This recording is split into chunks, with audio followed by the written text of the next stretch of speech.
So recently, I posted several videos about selling to large merchant accounts, and I talked about different strategies and things to go about. And I got a great comment on LinkedIn from Mendel. He asked me a question about how to get in contact with these decision makers. And so, the idea here is, okay, it sounds like a great idea, James, to go after large merchant accounts that are really profitable, but how do you get in contact with the decision maker at that company? So, such a great question. The first thing I want to make sure you understand is that the verbiage, the words that you're going to use to talk to these larger merchants is going to be different than the words that you would use to talk to smaller merchants. Okay.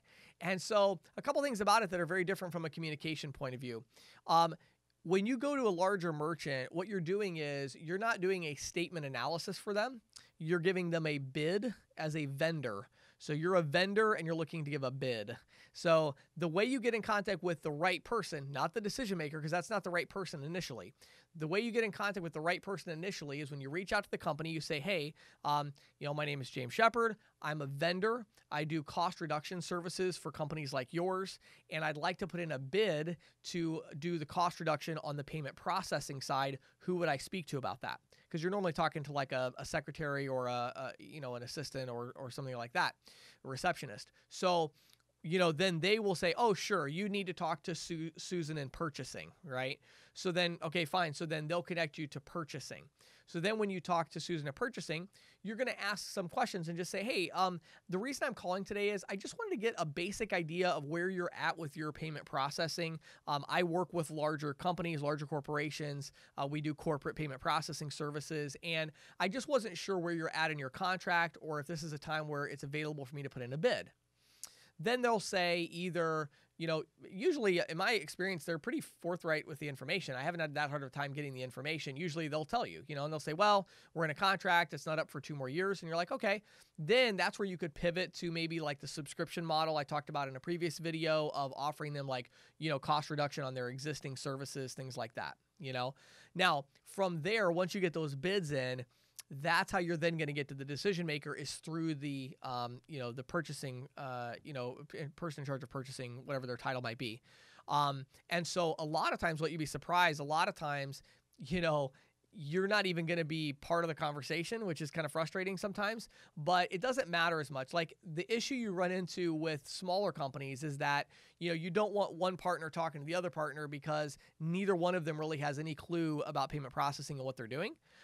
In this case, that's not really happening. Usually the person in charge of purchasing kind of has a general idea of what's going on. They understand it, and their company is just set up a little bit differently. Now, what you'll find, though, is what they usually want is not necessarily just that warm and fuzzy feeling of your presence and that face-to-face conversation, although that's obviously a plus. They're probably going to want other documentation. For instance, they may want some background information on the company you work with, so you might want to be prepared to provide that.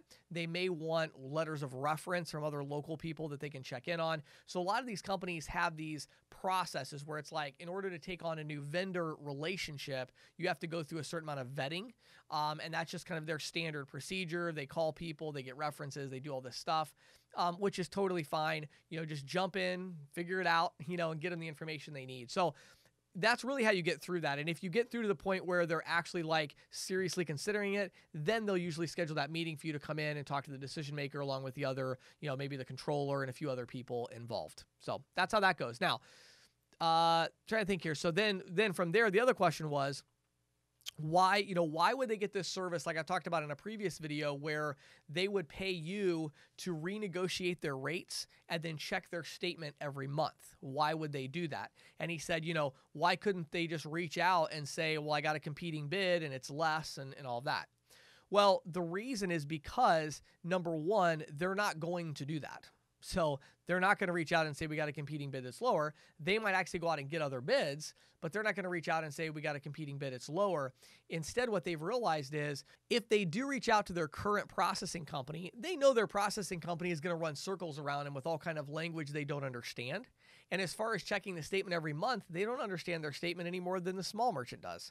They have a general understanding of credit card processing, but they don't know how to identify, for instance, a price increase versus a change in the interchange. So one of the problems with payments is that for a big company, if they're working with something where they pay $500 a month or $2,000 a month and it goes to $2,100, they know they got a price increase. It went from $2,000 to $2,100. But with credit card processing, it goes up and down so much. And a company that has a lot of processing might pay $7,000 a month. The next month, it might be $6,200. Then it might be $8,100. Then it might be $7,400.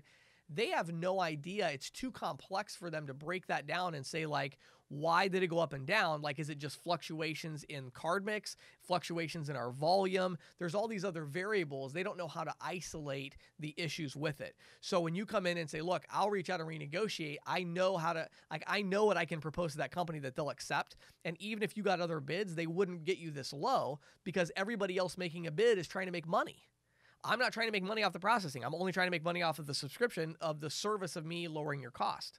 So it's the motivations that are different. So anyway, if you can pull that off, those are going to be some great and profitable accounts. And I hope that that will help you to get past the gatekeeper to the decision maker, and then also to be able to pivot to subscription when it makes sense.